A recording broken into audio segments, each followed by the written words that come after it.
دا د بوستن ښار دی او د سمندر غاړه ده، ښایسته سیمه ده.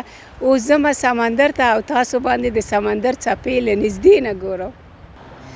سمندر دومره د هوټل سره لرې نه ده، د سړک نه چې غاړې ته واوړم سمندر ده.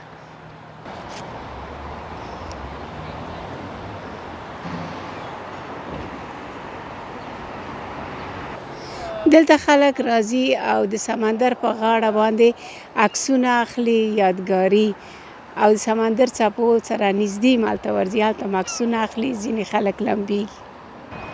دا ټولې هوټلې دي. دا هوټلې ډېرې زیاتې قیمتي دي، ګرانې دي، ځکه چې د سمندر غاړه ورته نږدې ده او هر مسافر کولی شي په اسانه سمندر ته بدون د بس یا مترو نه ورسیږي.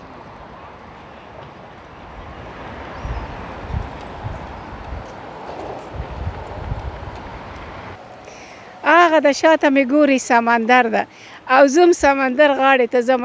تاسې ووایئ ځان ډوب کړم که نه؟ دا خلک ګورئ ټول دا ځینې چې را روان دي، دوی خپل شوق پوره کړ، سمندر څپو نه یې مزې واخیستې. څو کسه نور هغه په اوبو کې ډوبېږي. هوا ښه ده، ډېره سړه نه ده او دلته خلک نن ډېر ښکارېږي. پرون باران و، خلک کم و، هېڅوک نه و د سمندر په څپو سره.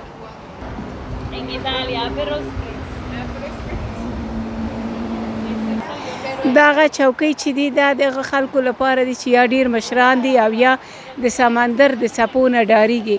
دلته د ورځې هم کېناستی شي، خو په ماښام کې دلته کېناستل ډېر مزه کوي. دا د څپو ننداره ډېر مزهدار او ډېر ښایسته انځور وړاندې کوي. دا د سمندر څپې دي. په اول ځل راغلم په ژوند کې د سمندر د څپو سره. دا ډېره خوشحاله یم. دا څپې له تاسو سره شریکوم، تاسې هم ګورئ. رښتیا هم واقعیت مزه کوي. خو دلته ماته هغه میندې را یادېږي چې د افغانستان نه د دوی بچو په همدغه خطرناکه څپو کې سمندرونه تیر کړي دي، په کښتیو کې راغلي دي وطنونو ته. دا د اتلانتیک سمندر غاړې دي چې دغه ښار چې دی دا بوستن نومیږي.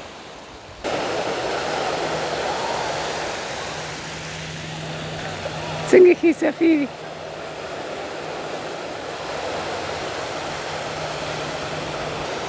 د څپو منځ کې ولاړه یم. دلته داسې فکر کوم چې دا څپې راځي او دا شګې بېرته له ځانه سره وړي، خو ته چې مخامخ څپو ته ګورې داسې فکر کوې چې ته په شا حرکت کوې، داسې یو احساس لرې.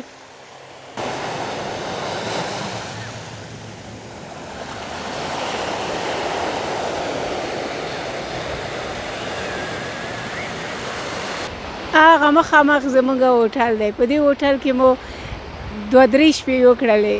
نن مو آخري شپه ده او سبا ته له خیر سره حرکت کوو د نیویارک په لورې.